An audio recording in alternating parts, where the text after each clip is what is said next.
Hello and welcome to the very first Bulldogs podcast with a twist of lemon in your cocktail. This is Yes. Barclay Street Happy Hour edition, and I welcome my beautiful co-host Marcus Bontempelli, who's in a far less glamorous location than I am, I've got to say. But Bont, welcome to No, Happy Hour. no, you've done well. You've done well there. Remote beach somewhere. That'll be a private island of yours, I'm sure. Mate, it's good to be back. Cheers, by the way. Oh, cheers. Oh, there we go. Bang. There it is. Very well. A nice full body red for Not- you. Hey, not how are you, quite. man? Good, mate. Good. I'm loving pod life, mate. I'm loving it. It's been a good jump for me to jump in the pod with you. And I'm a bit nervous, I'll be honest, because of what we're dealing with today. You're a bit nervous, are you? Well, Well, you know what? At the moment, because of the big slowdown, and there's, people are doing it tough, and everyone's stuck at home.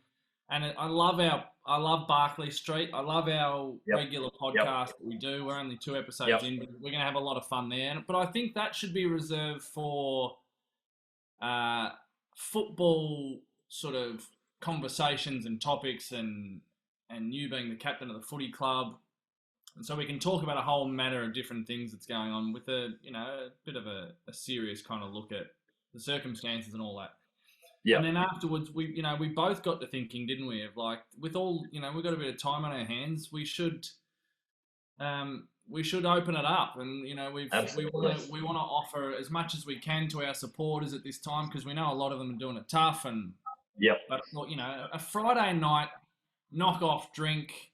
But it's, again, like Barclay, it's a state of mind around let's just take the pressure off, have a bit of a chat. What else have we got? Yep. What else is going on around the world? What's going on inside your world? What are you watching? What are you reading? What's been happening? Yep. Who have you heard from? Yep. Yep. Do you want to add anything to that about the vibe of Barclay? It's just a little, it's just a little bit extra, I think, to help, get you through the week in like all the ways that you've said it. It's just an opportunity for particularly us, but obviously for everyone to listen to a conversation that, isn't completely, like you said, footy driven. We're all sort of football fans and sport fans, and it's a good opportunity for us to, it's like you said, to open up the door. So are we ready? Are we ready to open up the door? Well, so it's a very nice segue you put it there. So as much fun as it is for you and I to catch up, and really, let's get to the truth of it. Yeah. We want to send this out to the world, and we want the Bulldog supporters and footy supporters just to welcome us into your homes and your phones and your iPhone earphones and all of that. Into your space. An excuse for you and I to kind of catch up. We're going to catch up anyway. And as much as I love you, and I do love you, I love you like a brother. If it's just the two of us for the next little while, it could get a bit dry. It's too much. It's too much. Too much for you. It's too much for me. It's too much. So too much of a good thing. So exactly. So this is like, we're in like a little safe space here. This is happy hour, but it's a locked up bar. And I was sort of wondering, and you've got the button there. I don't have the power here. I do. I've got the button. You've got the button where if you were to unlock this little safe place we're in, is potentially we could have some visitors during happy hour? Is that what you're telling me? That's absolutely. I think that's going to be the beauty of happy hour, is the opportunity to, like you said, open the door. Take not the shackles off, but start to release some opportunity, to really take the hands off and just see what happens. So I'm ready. Are you ready? Oh, I think I'm ready. I mean, how do you really know until you take the plunge? You've got to unlock the doors. I'm unlocking it. Okay. Oh, I'm doing it. You're going to do a dramatic countdown from 5? No, I haven't. I've just done it. So be ready. Oh. Here we So, hold your breath. So between now and whenever, at some point, we're going to have someone visit. It could be. I tell you what would be fun. So over the next little while, we're going to do this every week. Yep. And someone's going to join us, and in most cases, you should know who they are as soon as you look at them. Yeah, you would have thought. But just keep in the back of your mind, it could be a good little prize for a Bulldog supporters. Oh yes, I like that. I really like that. We might sort of throw out some competitions for our supporters around how do they get the code, how do they get the key, to join us for these happy hour catch ups. Yeah, no, absolutely. With no response yet. We're still waiting, which is this would be one of the great flops if we were sat here for the next 45, just bump, so happy hour. Until we get a guest, what have you been doing? We talked about Ozark the other night. Are you still solid on that? Have you been knocking out? Yeah, I haven't dipped my toes in the water just yet, only because I had one or two other things that I was watching. There was following the Amazon sort of Prime stuff with the test that we spoke about the other day. I came across this All or Nothing series called it's called All or Nothing, but it was on the Man City Football Club and Pep Guardiola, which was really interesting. Really interesting to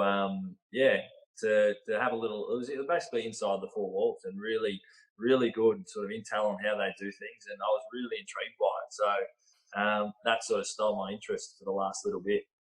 Is the Chicago Bulls documentary The Last Dance? So it covers the 97-98 season, which is the last championship. The Bulls. Is that that's being released? I think April 19. I think you're right. A couple of weeks time. Yep. Is that 100%. Something that will sort of pique your interest? I know you were only born in 95 or thereabouts, but would that be something that you'd sort of double back to visit? I think I'd have to be honest, because I don't probably think I've had the probably full education. Oh, hang on. Uh-oh. Whoa! Here we go. There he is. The great King of Fizz. Cheers, how are you? All right? All good? Mate. Very good. How are you? Cheers, mate. Cheers. Hey, mate, where are you, Murph? You look like you're on holiday somewhere, mate. You got one of those good screensavers? We're filming the sequel to Forgetting Sarah Marshall. Hollywood's finally called. Yeah. Whereabouts are you, mate? You look like you're in front of a bit of Richmond Tigers artwork there. That's quite beautiful. That's quite fetching. Yeah, it's not mine, mate. I don't know. It looks like something my youngest daughter did when she was in prep, but I don't know what it is. But I think it looks all right in the house. Now, Shane, you and I have we're both leg spinners. I mean, I'm not going to go on about my prowess as a leg spinner, but so you two, the relationship here, how do you two know each other? How's that come about? We just happened to be in the same city at the same time and caught up, hung out for a few days, and they just clicked and had a bit of a chat and got along pretty well. No, it was very good. It was very cool. You can imagine myself. I think I was sitting in one of my on an off-season trip, just in a hotel room in LA, I think, and something popped up on Instagram, and I ended up replying to it, and it went from there. And we happened to be both being back in LA at the same time, and managed to catch up. So it was it was a spur of the moment type thing, but it was really cool for me particularly. But we had a good time, and clearly we've been able to be graced by Shane's presence here today on Happy Hour. It's great to have you on. Great to have you on Barclay Street Happy Hour, mate. It's good to be here. Thanks for having me. It was just straight down the line. Good chats about sport, myself and the Bont. That's all it was, mate. It was very good. And what are you doing with yourself at the moment, Shane? Everyone's chatting and sharing and putting videos and stuff and about how we're all in this big slowdown. How are you passing the time and putting yourself out there? Yeah. Oh, look, doing exactly what everyone else is doing. Different Netflix shows, catching up on admin. That gets boring after a while. I've got a golf simulator here at home, so I've been playing a few different courses, which has been pretty cool. I live with my son, So one of the silver linings in all of this is the families are coming together and talking a lot more. So I've had some really good chats with my son. You know, we haven't, rather than rushing off and he's got to rush off and doing things and I rush off and then you come together at night time, sitting around and just organically some chats generally happen. And he's been asking questions about, you know, my career and early stuff and being a dad and all that. So as much as this is, you know, horrific what's going on in the world at the moment, you know, you've got to try and find some good out of it. And some of the good things I think are a lot of families are coming together and having great conversations and great chats and probably getting to know the history of your mums and dads and all that sort of stuff a lot better too.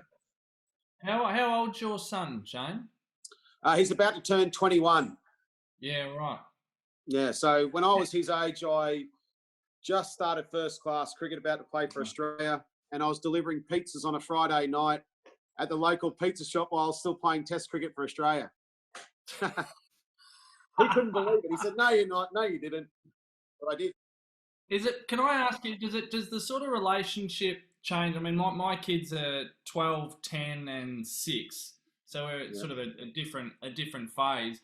What's it like when your kids go from that stage, you know, where the relationship is parent-child to what you're in now? That's two grown-up men that can, you know, sit and have a different kind of conversation. That must be a nice feeling. Yeah, it is. It's I think it gives you an interesting perspective on your own parents, because you know they always, you know, we say, "Dad, you know, I'm 45, I'm 50 years of age. Leave me, like I'm all right, okay." But you forget that when you start seeing your son and your daughters around 20. My eldest daughter's about to turn 23. It's you worry so much, you know, every time they get in a car or they're away or they're at a party on the weekend or whatever they're doing, you worry about them all the time, no matter how old they are. Yeah. So it's a different worry when they're younger, like what you said, around 12, your oldest. Yeah. You know, you're worrying about making the big step to big school. How are they going to be at the big school and they're going to adapt to things? Here, it's like driving, you know, when they've got their license in a car. So it's a real stressful time being a parent, but it's also pretty cool because, as you say, it's like a grown adult. So you can go out and have a beer together down the pub and just have a chat, or you can hang out. It's just a different sort of vibe, but it's really cool. It's really nice. It's good. And I'm curious about the golf simulator. Who's doing the best at the minute on the golf simulators? Jackson plays. I'm assuming you play together at some point. You're pretty good, I think I've heard too. I'm okay. I'm got Jackson covered very easily because he doesn't play golf. He just likes to try and hit it as far as he can and whack it. And he's only just started since the simulator's around. So I got him covered, but he's coming good. So he's starting to get the bug. You know what it's like once you get the bug and you just start, you can't get the club out of your hand. So he's how many holes could you knock out in a day? Like are you rattling through a couple of rounds? What's the go? Yeah, 36, mate. I'm getting through generally 36 holes a day. No walking, you just stand there and hit the ball, so you don't have to walk anywhere. You don't have to do anything. It's pretty cool. Hey, Shane, we were talking, Bont and I were chatting before about a good friend of ours, Adrian Brown, was behind the Amazon Prime documentary on the cricket team, the Test. Yep. Is that something? Have you watched any of it, or like is it on your sort of radar, that kind of thing, or is it sort of almost too close to home sort of stuff? No, I was really curious. I watched it all. I was very curious about how the team was obviously, you know, a pretty tough time for the Australian cricket team through that. So it's great to have that sort of access. Some behind the scenes. I thought I was very impressed with Justin Langer. I obviously played with him for a long period of time. I thought he was doing a pretty good job. I liked the start of it. I liked the end of it. And I thought just the behind the scenes and how close you got up close and personal with the team was pretty good. Because cricket hasn't done a lot of that, has it? Like it's a very protected space, cricket. Like the locker rooms of all sports, but particularly cricket, it's really the bits that I've seen. It's like, you just have never been allowed in there to see the sort of the curtain sort of pulled back. Yeah, that's right. When I first started, no one was allowed in. No one. It was under the team. no friends, no partners, no anything. No one was allowed in. It's just teams. That's the only sanctuary you have. So I think over time, towards the end of my career, when I finished in 2007, there was a few more people coming in, where at the start in the early days, no one was allowed in. No one. And it was sort of good because it was only 11 of you. You know, if you're talking in an AFL and that obviously in a change room, there's so many of you guys around. It's a little bit different than when there's just 11 of you. It's pretty intimate in your change room. There's just 11 of you sitting there having a beer, talking about whatever. So yeah, it was a pretty amazing atmosphere, and we're very lucky to do that all around the world, to have that opportunity. And cricket, you get a chance to meet so many different people from different walks of life. You know, a lot of the English people and all, you know, the Pommies, they love it. You know, whether it be guys like Chris Martin or Ed Sheeran, all these big superstars, they love their cricket. So, yeah, you know, have the opportunity to meet those sort of guys. Those sort of guys are allowed in the change rooms and come and say hello. Special rules for rock stars, isn't it? Because the microscope is huge. Like, that's the one thing that I probably in the end underestimated, is how big the microscope is on Australia's cricketers. But particularly during that time, it was, you know, inside the locker room stuff was incredible, because, like you said, you develop an appreciation for how much intensity there is and how much pressure there is, especially on, you know, the top cricketers, but particularly when they're under the pump. And I guess they had some youth and some inexperience in the team at the time, which was really, really good to see, actually. But you started to see some more personalities, I think, too, which was quite interesting as well, which I think we all appreciate as athletes and as characters of sport. You get to know players and cricketers a little bit better, which was really interesting to me. Yeah, no, absolutely spot on. I think, you know, it's very easy for people outside of it to just say, oh, he doesn't do that.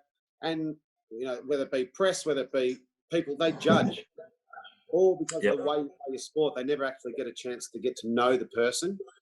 And I suppose there's two ways there. The sportsman should always take the opportunity to express themselves and be honest and natural and not pretend to be anyone they're not all the time in any opportunity, whether that's in a press conference, whether it's a sponsors event or a function, a charity, all those things. Always be yourself and always be honest. And I think that's the best sort of way to do it.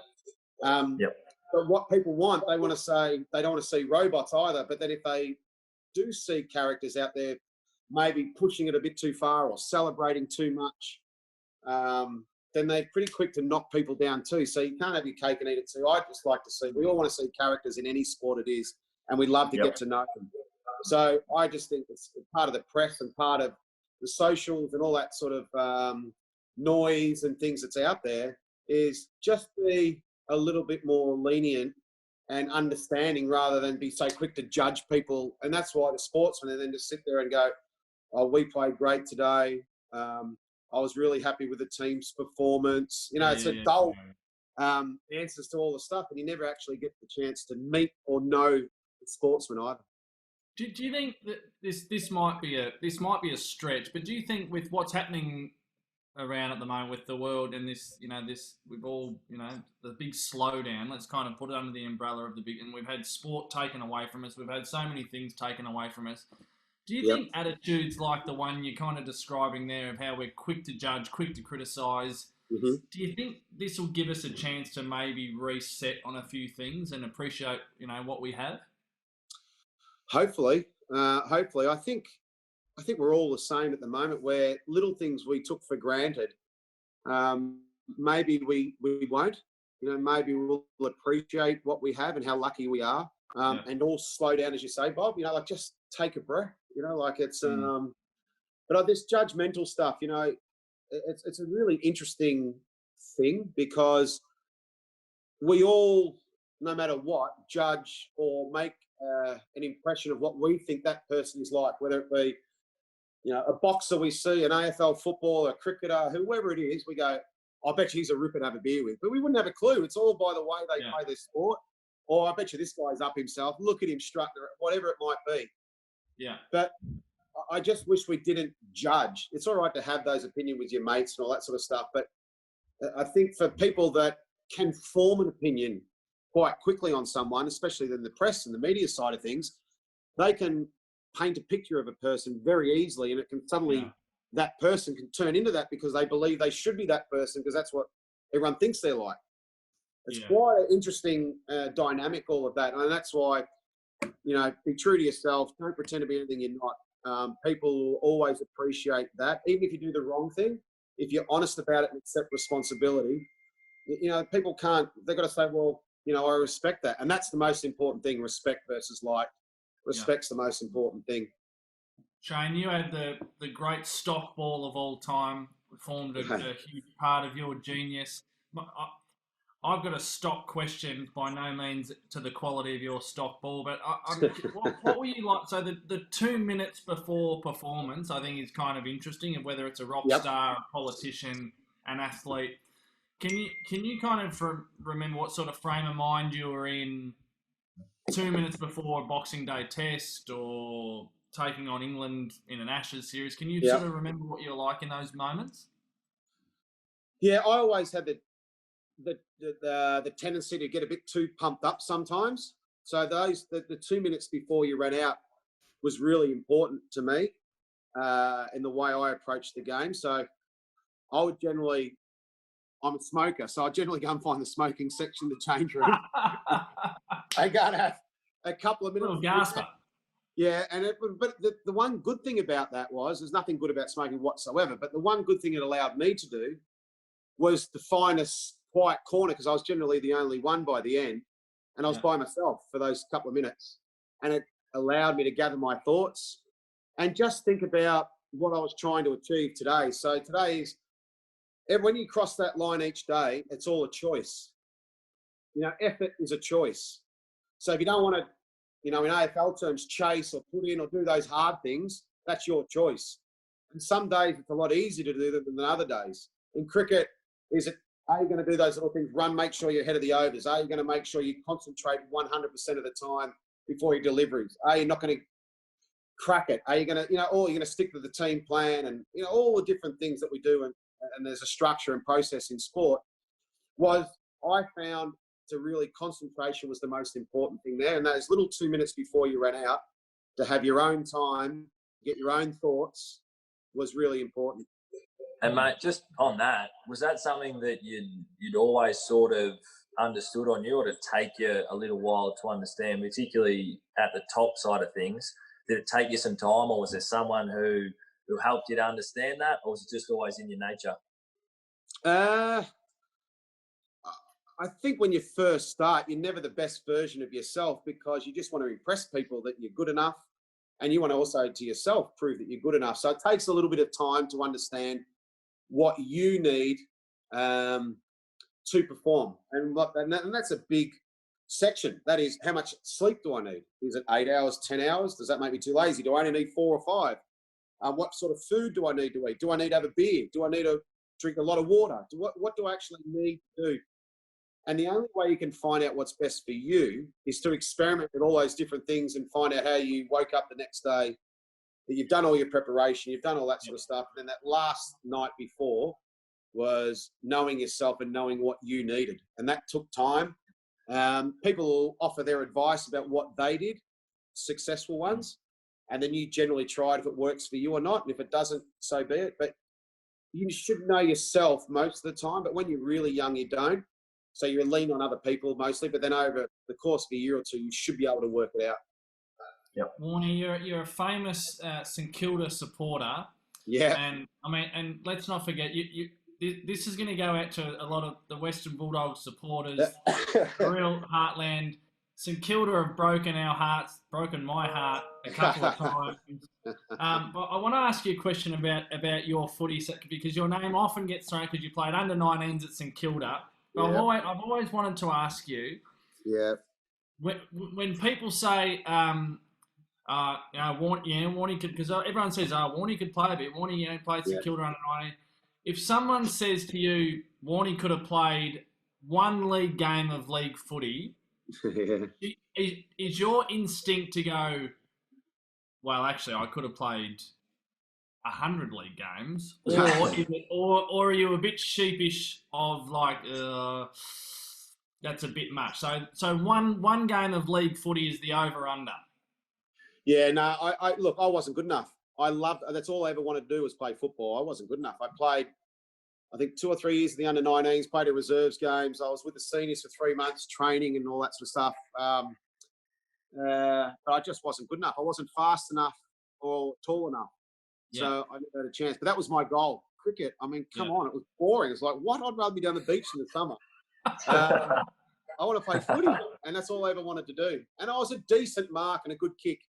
So the best version of SK Warne as a footballer, who would that in the modern game? Who would that kind Who would that resemble?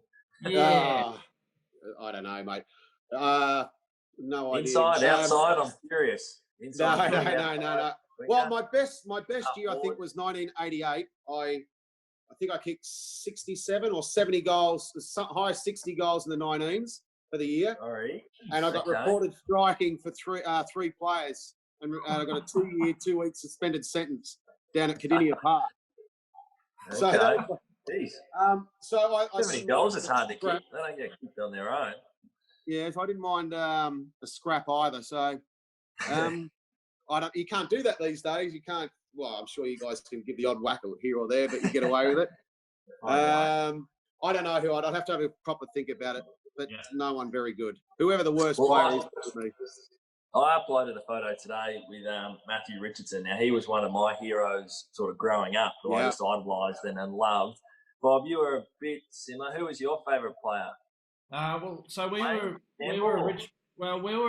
so I had Wayne Campbell's number on my back, but we were kind of a bit weird that the Murphys barracked for Richmond, but we barracked for Peter Dacos. So we had the Tigers. Peter Dacos was kind of the player that, and you know how I would watch the game next to my dad, and he was a big Peter Dacos fan, so we kind of would watch the game through, over his shoulder and watch Peter Dacos, and I still find myself, if I go to a game of football or cricket, or I kind of zero in on a player and kind of watch them. How do you watch sport, Warnie? Do you like cricket or footy? Do you have a certain pattern where you sit, the way you think? Yeah, I like obviously most of the time I go just to experience and forget about everything and go and support my Saints if I go and watch the footy. Yeah. Obviously, I've got a little bit more invested in the St Kilda side of things. One of my mates, Andrew Bassett, is president. One of my best mates, if not my best mate, Aaron Hamill, is part of the coaching group. I know a few of the players, so I'm a little bit more invested in that. So I just go to support. But a lot of the times, whenever I go to sport, I just watch how things unfold, what the plan is. So I try and assume, what do I think? Let's say the Bulldogs are trying to do today against the Saints. What's their plan? Or watching someone like a Richmond play and how the difference in strategy. And, obviously you've got to, whatever team you have, you can only have a style of play that's best suited to your team. You can't play like another team because you might not have the skill set to do that. So there's different things. So I like watching different teams with all the different skills and their style of play. I really enjoy that. And I like watching particular players. I like all of us. I have my favourite players in the comp. That I love watching. Growing up for me in the 70s, which is a long time ago, and the 80s, I mean, Lee Matthews for me he was the greatest player in the AFL. He was just unbelievable, Lee Matthews. He was him, Tony Lockett, Gary Ablett Sr., Wayne Carey was fantastic. Jason Dunstall, those sort of guys. Lee Matthews, if you look at his, I know I'm not a big stats man, but he kicked over 900 goals and he was an on-baller. He's an on-baller, mate. It's ridiculous. Yeah. And he was exactly. tough too. He bashed people too. So he got bashed every day as well. Like they bashed him. So he was tough. 930 goals, whatever he kicked, and he was an on-baller. I mean, come on. This guy was unreal. He was unbelievable. Well, no wonder you played forward and kicked 70 odd. All your favourite players are goal kickers. Makes sense. Well, you guys got to get it to the proper players. We kick the goals, win you the game. Yes, true. Hey boys, we could sit here and chat all night, and maybe one day we will. Maybe one day when this thing all blows over, the three of us will get together and have up and sit around and talk into the wee hours. But Warnie, thanks so much stopping by, mate. You're a beauty. And Bont, thanks for organising that. No worries at all. No, thanks very much for having me, guys. Can I just say, I just want to say well done to my gin company, 708. We ceased production of our gin about a month ago to make hand sanitizers. And a couple of my business partners who are in the gin, we ceased all at the distillery making the gin, turned into hand sanitizers and supplying non-for-profit to a couple of Western Australian hospitals, seeing the people on the front line, the doctors and the nurses, and how well they're doing under horrific circumstances, but they're doing great for us. So for us to cease production of our gin, to produce hand sanitizers for non-for-profit and give them to the hospitals, just well done to our team for doing that. I'm pretty proud of it. Absolutely, mate. No, we support that 100%. It's that kind of goodwill is what will pull this nation and community through it all. So good on you, mate. Well done to all your people. Thank you, guys. Thanks for having me on, and I'll make sure I bring this for our drinks into the wee hours, Bob. That's a promise. Good man. All right. Good on you guys. See you, Warnie. See you later, Bont, and Bulldog supporters. We'll catch you very, very soon. That was awesome. Thanks, gents. Thanks, Warnie. Appreciate it, mate. No worries, guys. Pleasure. That was awesome. You're a bloody ripper. No worries, Murph. Thanks, pal. God bless you. Cheers, mate. See you, Bont. See you, Warnie. Catch you, mate.